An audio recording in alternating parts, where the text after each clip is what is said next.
Hello दोस्तों, मैं आपका भाई एमी लेकर आया हूँ एक बहुत ही बेहतरीन मूवी जिसका उपदेश है लालच। चलिए बिना वक्त गवाए मूवी को स्टार्ट करते हैं। इकनॉमी पूरी तरह ख़त्म हो चुकी है। पॉपुलेशन और ग्लोबल वार्मिंग की वजह से अर्थ की आधी पॉपुलेशन ख़त्म हो चुकी है।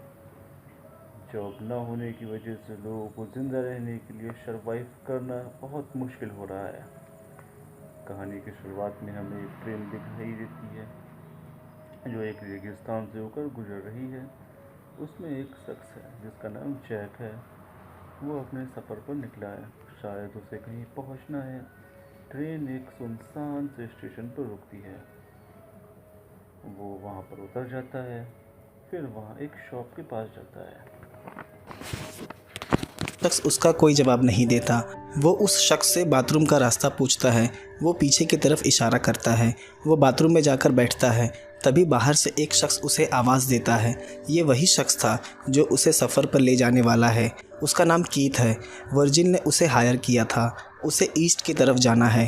कीथ कहता है $100 गैस के, $20 पानी के और $200 तुम्हें वहाँ तक ले जाने के। वर्जिल कहता है मुझे लगा गैस $200 में ही इंक्लूड है।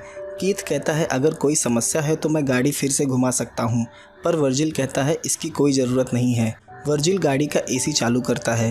कीथ उसे तुरंत बंद कर देता है।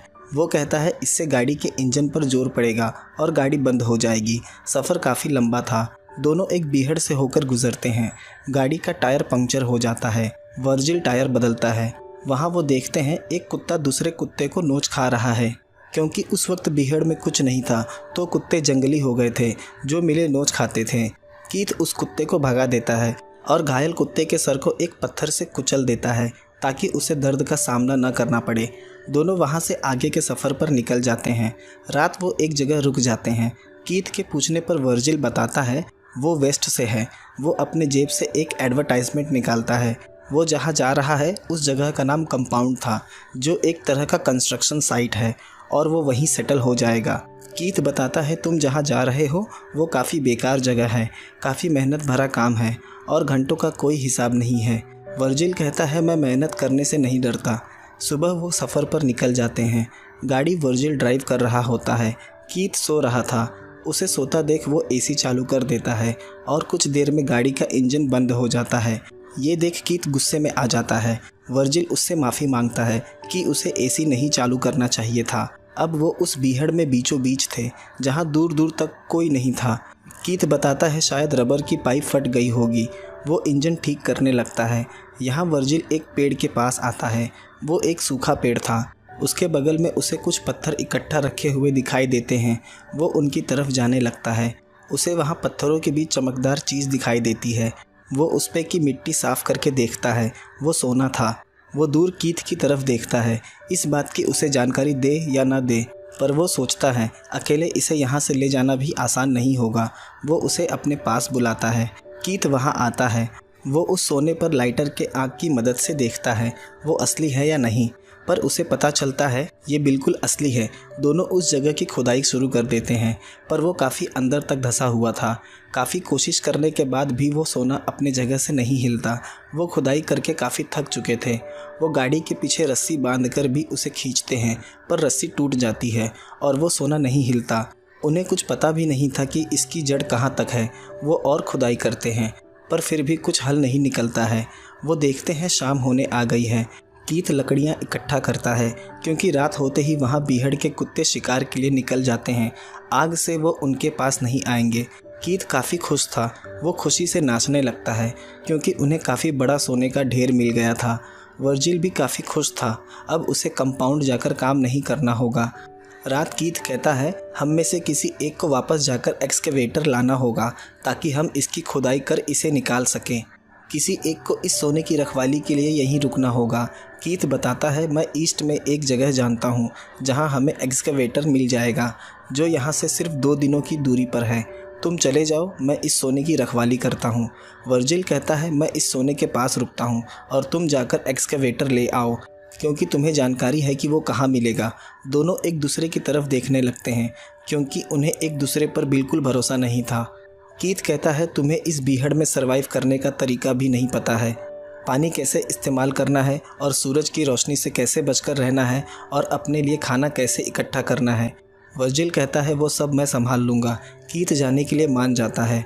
सुबह कीथ उसे पानी का एक छोटा गैलन देता है और 3 कैन फूड, जिसमें उसे आने तक सरवाइव करना है। वो वर्जिल को एक सैटेलाइट फ़ोन देता है। वो कहता है एक्सकवेटर मिलने के बाद मैं तुम्हें इस पे कॉल करूँगा और मुझे सभी जानकारी देते रहना। और कीथ वहाँ से अपनी गाड़ी लेकर चला जाता है। अब इस बीहड़ में वर्जिल बिल्कुल अकेला था। उसे अगर डिहाइड्रेशन से बचना है तो सूरज की रोशनी से बचकर रहना होगा ताकि वो कीथ के आने तक सरवाइव कर सके। वो उस पेड़ की शाख से कपड़े को बांध उसके नीचे बैठ जाता है और सैटेलाइट फ़ोन को चेक करता है। वो काम कर रहा था। हम देखते हैं शाम होने आ गई है। वो जाकर आग जलाने के लिए लकड़ियाँ ले आता है। रात वो आग जलाकर वहीं बैठ जाता है। वो खाना और पानी हिसाब से खा पी रहा था क्योंकि कीथ ने कहा था उसे आने में देर भी हो सकती है। किसी तरह रात गुजर जाती है। सुबह वो देखता है सूरज सर पर है और उसके गर्मी से सारी धरती तप रही है। सुबह कीथ का फ़ोन आता है पर फ़ोन उठाने तक वो कट हो जाता है। दोपहर वो वहीं बैठा हुआ सोने को देख रहा है और मन ही मन काफ़ी खुश हो रहा था। उस बीहड़ में एक एक लकड़ी को इकट्ठा करना मुश्किल हो रहा था, इसीलिए वो एक साथ सभी लकड़ियों को उसी कपड़े पर लाद देता है और उसे घसीट कर ले आता है। वो आकर देखता है सोने के ऊपर से धूल हट गई है। अगर किसी ने इसे देख लिया तो मुसीबत हो जाएगी। वो फिर जाकर उसे पत्थरों से ढक देता है और वो थोड़ी ऊंचाई की तरफ चल के आता है। शायद उसे कोई इससे अच्छी जगह छिपने के लिए मिल जाए। वो देखता है सामने एक क्रैश प्लेन है। शायद ये उसके रहने के लिए अच्छी जगह हो सकती है। वो उस प्लेन के पास आता है पर उसे अब भी सोने का ही ख्याल आ रहा था। उसे लगता है यहाँ रुकना ठीक नहीं होगा। वो प्लेन से कुछ टूटे दरवाजे अपने पीछे रस्सी से बांध लेता है और उसे ले जाने लगता है। हम देखते हैं सूरज की तपती गर्मी की वजह से उसके शरीर पर छाले पड़ने शुरू हो गए थे। वो सभी मलबे को किसी तरह उस पेड़ के पास लेकर पहुंचता है और उसी पेड़ से लगाकर अपने रहने लायक एक झुग्गी बनाता है जहां वो सूरज की रोशनी से बचा रहेगा। पर उसमें भी उसका शरीर पूरी तरह से तप रहा था और वो बाहर आकर सोने के पास बैठ जाता है और उसे देखने लगता है। शाम वो पत्थर से मारकर उस सोने के ऊपर का हिस्सा तोड़ने की कोशिश करता है और वो टूट जाता है। ये देख वो काफ़ी खुश होता है। तभी उसे कीथ का फ़ोन आता है।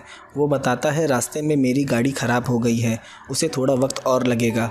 अभी तक उसे एक्सकवेटर भी नहीं मिला है। ये सुन वर्जिल काफ़ी परेशान हो जाता है। रात वो आग जलाता है पर अब जंगली कुत्तों को उसके यहाँ होने का पता चल गया था। वो किसी तरह से आग की मदद से उन्हें भगाता है। सुबह हम देखते हैं डिहाइड्रेशन की वजह से उसके पूरे शरीर पर छाले पड़ने लगे थे। अब वो शारीरिक रूप से काफ़ी कमज़ोर हो चुका था पर अब भी उसके पास एक बोतल पानी था। वो अपने सामने एक सांप को देखता है। वो उसका शिकार कर उसे खाने सोचता है पर जैसा ही वो उस पर हमला करता है वो सांप बच के भाग जाता है और उसके पैर से लग के बोतल का पानी नीचे गिर जाता है। ये देख वो काफ़ी परेशान हो जाता है क्योंकि वो पानी उसके सर्वाइवल का एकमात्र रास्ता था। वो अपनी बेवकूफ़ी पर काफ़ी ज़ोर से चिल्लाता है। अब उसके पास खाना भी ख़त्म हो चुका है। वो फिर से उसी प्लेन के पास जाता है ताकि उसे और कोई अपने ज़रूरत का सामान वहाँ मिल सके। वो दूर एक अजनबी को आता देखता है। वो उसकी ही तरफ आ रहा था। उसे देख वर्जिल प्लेन में छिप जाता है। वो काफ़ी डरने लगता है कहीं उसे सोने का पता न चल जाए। वो सोने के टुकड़े को बैग में छिपा देता है। वो अजनबी वहाँ आ जाता है। वो एक सर्वाइवर महिला थी। वो वर्जिल को बाहर बुलाती है। वो कहती है क्या तुम अकेले हो यहाँ? वो सोचती है इतने सुनसान बीहड़ में बिना खाने पानी के कोई इंसान क्यों रुकेगा। उसे वर्जिल पे शक होता है कि वो उससे कुछ छिपा रहा है पर वर्जिल किसी तरह से उससे अपना पीछा छुड़ाना चाहता था, इसीलिए वो उसके किसी बात का ठीक से जवाब नहीं देता। वो ऊंचाई के उस तरफ जाने लगती है। वर्जिल को लगता है अगर वो उस तरफ गई तो उसे पेड़ वाला उसका शेल्टर दिख जाएगा और उसी के बगल में सोना गड़ा हुआ है। वो उस महिला को रोकता है। वो बताता है मैं बस इस कचरे को जला रहा हूँ, तुम इस प्लेन में रह लो, मैं अपने शेल्टर जा रहा हूँ। वो काफ़ी घबराया हुआ था। इससे उस महिला का शक और गहरा हो जाता है। वर्जिल अपने शेल्टर की तरफ आने लगता है। वो महिला भी उसके पीछे आने लगती है। वो कहती है तुम इस बीहड़ तक पहुँचे कैसे? वो बताता है मेरा दोस्त यहाँ से गुजरने वाला है, वो मुझे अपने साथ कंपाउंड ले जाएगा। वो उस महिला के सवालों पर और गुस्सा हो जाता है और यहाँ से चले जाने के लिए कहता है पर वो देखती है वर्जिल काफ़ी कमज़ोर हो चुका है। पानी न मिलने की वजह से उसका शरीर सूख रहा है। कोई इस तरह मौत को क्यों गले लगाएगा? ज़रूर वर्जिल उससे कुछ बड़ा राज छिपा रहा है। वर्जिल उसे वहाँ से चले जाने के लिए कहता है, पर वो महिला उस पर गुस्सा हो जाती है। वर्जिल सीमेंट पीकर उठाता है और उसके सर पर जोर का हमला करता है, जिससे उस महिला की वहीं मौत हो जाती है। वो उसके जेब से अपने ज़रूरत का सामान निकाल लेता है और वहीं थोड़ी दूर ज़मीन खोदकर उसे दफना देता है। पर थोड़ी देर बाद वो देखता है कुत्ते उसकी लाश को खोदकर निकाल लेते हैं और नोचने लगते हैं। वो जाकर कुत्तों को भगा देता है और वो उसकी लाश को घसीटकर दूर ले जाता है और जला देता है। रात वो काफ़ी उदास बैठा होता है। उसने कभी सोचा नहीं था उसे किसी की हत्या करनी पड़ेगी। सुबह कीथ का फ़ोन आता है। कीथ बताता है उसे अभी जाकर एक्सकवेटर मिला है, उसे वहाँ तक पहुँचने में और वक्त लगेगा। वर्जिल अपनी किस्मत पर रोने लगता है क्योंकि उसके पास अब न कुछ खाने को था न कुछ पीने को, और वो कीथ के आने तक कैसे सरवाइव करेगा। तभी बाहर वो देखता है दूर एक गाड़ी गुजर रही थी।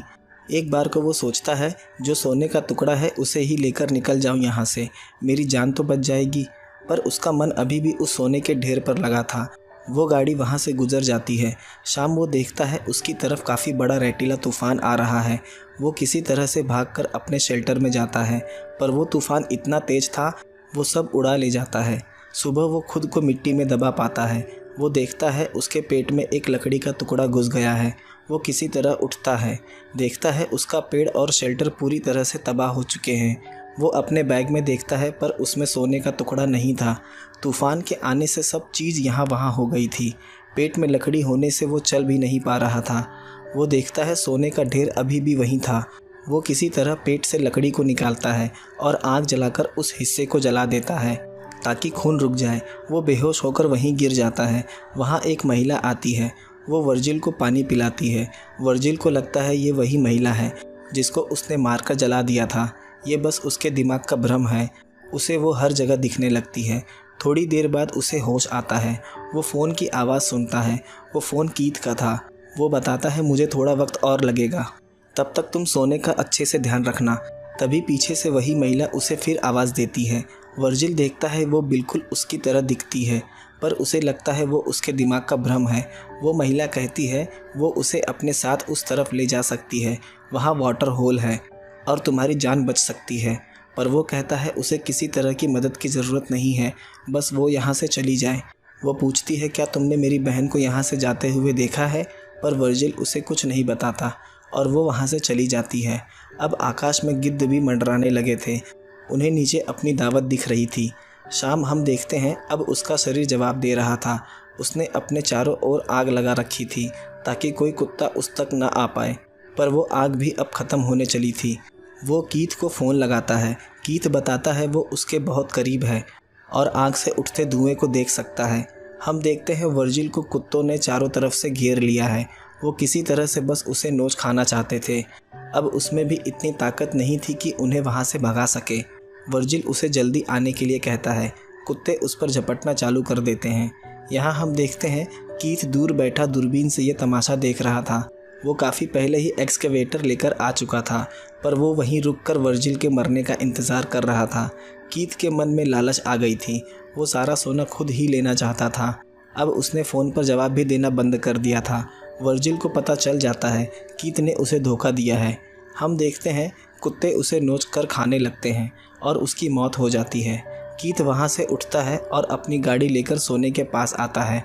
वो जैसे ही गाड़ी से उतरता है एक तीर आकर उसके सीने में लगता है और उसकी मौत हो जाती है। ये तीर उस दूसरी महिला ने चलाया था। वो वर्जिल के दिमाग का भ्रम नहीं था। वो महिला सच में अपनी बहन को ढूंढते हुए वहाँ आई थी और फिल्म इसी दृश्य के साथ ख़त्म हो जाती है। दोस्तों, इस संसार में वो सब कुछ मौजूद है जो एक इंसान की ज़रूरत पूरी कर सकती है, पर ऐसी कोई चीज़ मौजूद नहीं है जो इंसान के लालच की आपूर्ति कर सके। इससे पहले भी हमने भारत में बनी हुई एक बेहतरीन फिल्म इसी कॉन्सेप्ट पर देखी थी जिसका नाम है तुम्बाड़, जो कि एक मिथोलॉजिकल हॉरर फिल्म है। उस फिल्म का बेसिक पॉइंट यही था कि लालच जो कि कभी ख़त्म नहीं होती। इन दोनों फिल्मों का कॉन्सेप्ट काफ़ी सिमिलर था और दोनों में इंसान की लालच सोने से जुड़ी थी। दोस्तों, कैसी लगी आपको ये फिल्म मुझे कमेंट लाइक करके ज़रूर बताएं और वीडियो अच्छी लगे तो चैनल को सब्सक्राइब कर दें। मिलते हैं अगले वीडियो में एक नए एक्सप्लेनेशन के साथ।